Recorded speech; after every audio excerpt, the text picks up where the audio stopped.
Hey everyone, we're Tim and Shannon.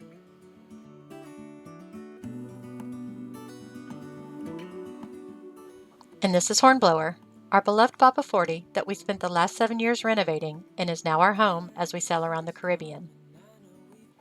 It's a good feeling to wake up safely at anchor in a new tropical location to explore. We're excited to be at Stocking Island. Georgetown is just across the harbor and is by far the largest city we've been to since we left Nassau. With the bottom of the fridge starting to show itself again and the list of boat repair parts growing, we were hopeful that we could reprovision and pick up some parts to make repairs to Hornblower.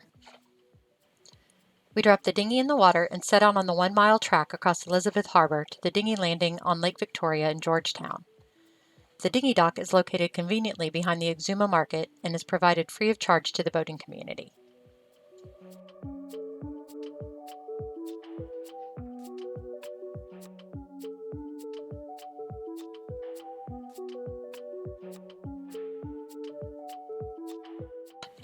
First up is a quick stop at the local customs office to get a clarification on a few rule changes regarding COVID-19. All good, and we set out to the tourist office on the other side of the lake to get a local map and some insight of what the island has to offer. Almost everything here is in walking distance. We arrive at the tourist office around lunch only to find the door locked. There's a local guy standing there outside on the balcony who asks if he can help us with anything. We explain what we're looking for, and he says hang on a minute, walks around the corner, and returns with a map and some brochures. Looking to capitalize on his generosity and willingness, we ask him if he knows where we could find a barber. It's been a few months since Tim's had a haircut, and he's starting to look like a shipwrecked sailor. He replies that there's one around the corner, and we follow him about 10 steps through the door. We peer around looking for the barber, and he takes a position behind the chair and motions for Tim to climb in. As you do at a barber shop, we make small talk with him, and he inquires about our sailing journey. We chat about our journey and his life path, as well as gain an insider's view of what's of interest in Georgetown. During the conversation, we find out there's a Goombay Festival the next day at the Fish Fry. Now we're excited. One of the main reasons we wanted to embark on this journey is to meet people of other places and culture, and this is exactly what we were hoping for.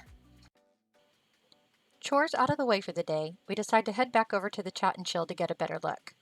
We were pretty tired when we stopped by the night before. The Chat and Chill is famous among the sailing community, and as we explore around, we can see why. Another tropical place surrounded by a beautiful white beach. It consisted of the bar/restaurant with an outdoor pit, we would soon become regulars at the Ritual Sunday pig roast, and separate conch shacks serving up a delicious tropical conch salad by the beach. They even had a freestanding gift shop that rented lounge chairs, beach umbrellas, kayaks, paddleboards, and weddings on request. Lots of picnic tables to enjoy a conch burger and their delicious homemade slaw. Tight ropes, swings, volleyball court, they have it all. Conveniently located directly across the harbor from Georgetown, it was a preferred destination for tourists from far and near. Every afternoon, small rental boats and water taxis would make the trip to the island, dropping off their passengers for a few hours of relaxation on the beach, and by around 4:00 p.m., the beach would clear out as the day's tourists returned home. Outside of the noon to 4 p.m. slot, we would pretty much have the place to ourselves.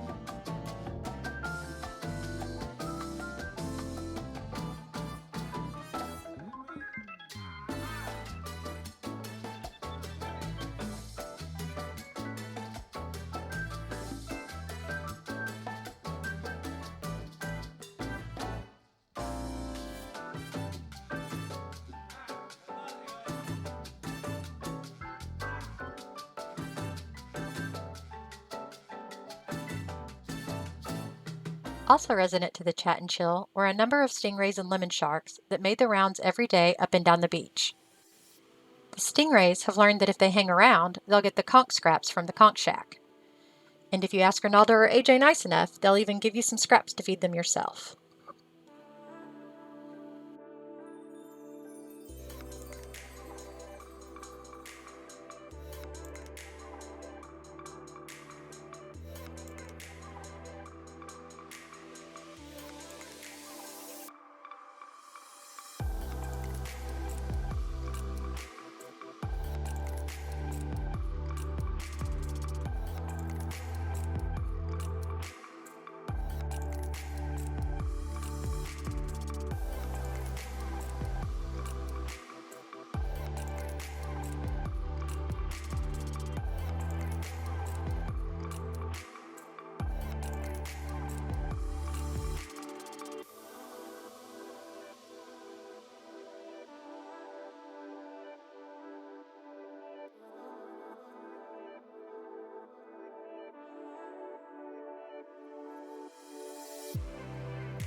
We wake up full of excitement for the Goombay Festival and decide we were up for the 1.5 mile walk along the coast road to the festival, not realizing that the coast road had no shoulder and we would be navigating this road with people driving on the opposite side in the opposite direction. But there was lots to see along the way.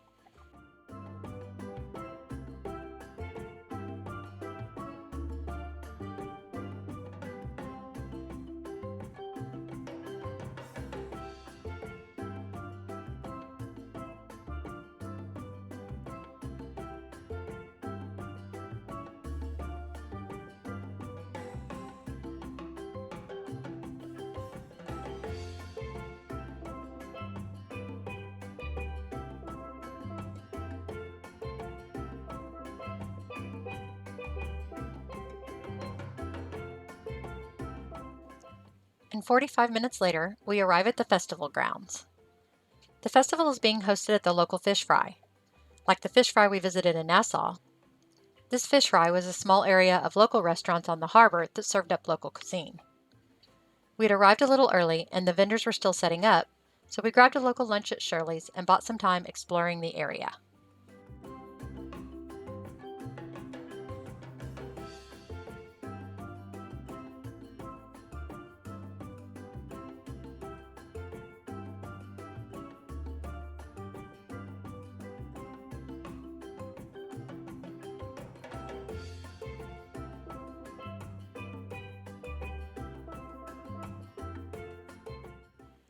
The afternoon wears on and the sounds and the smells of the festival come to life. The DJ interrupts the music and apologizes for the late start, but assured the audience that tonight's lineup is going to be exceptional. An egg relay, a pineapple eating contest, 3D picture machine, and the Junkanoo dancers are all on the agenda for the action-packed afternoon. The DJ sounds familiar. I mentioned to Tim that he sounds an awful lot like Ray that we met back in Nassau. Nah, couldn't be. We go back to checking things out, and then about that time, Tim catches sight of the DJ. I hear him refer to himself as Sugar Ray. Tim says, Ray wore capri pants like that. Sure enough, it is him.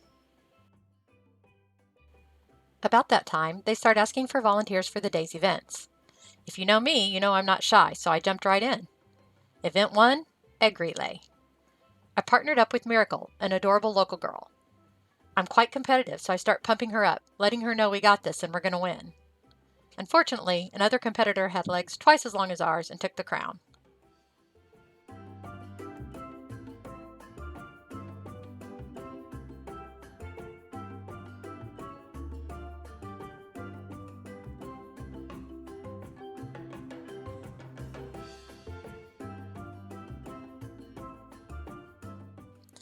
Event 2, pineapple eating contest. Oh yes, this is more my speed, so I jump right in again. Crap, didn't have a strategy worked out early enough. But although I lost, I really win, as they gave me my fresh pineapple as a consolation prize to take home. Valued at $8 on the island and an ingredient in the ceviche we subsist on, this is a major score and worth every bit of the humiliation I endured. Shannon, let's go. One more big bite. Let's go. Give me something. On the water. All right, looking good. We end the day with this delicious gooey waffle cone. And although we don't want to leave, we've got a hike back to town and a dinghy ride across the harbor back to our boat. What a fantastic day and a great start to our visit in Georgetown.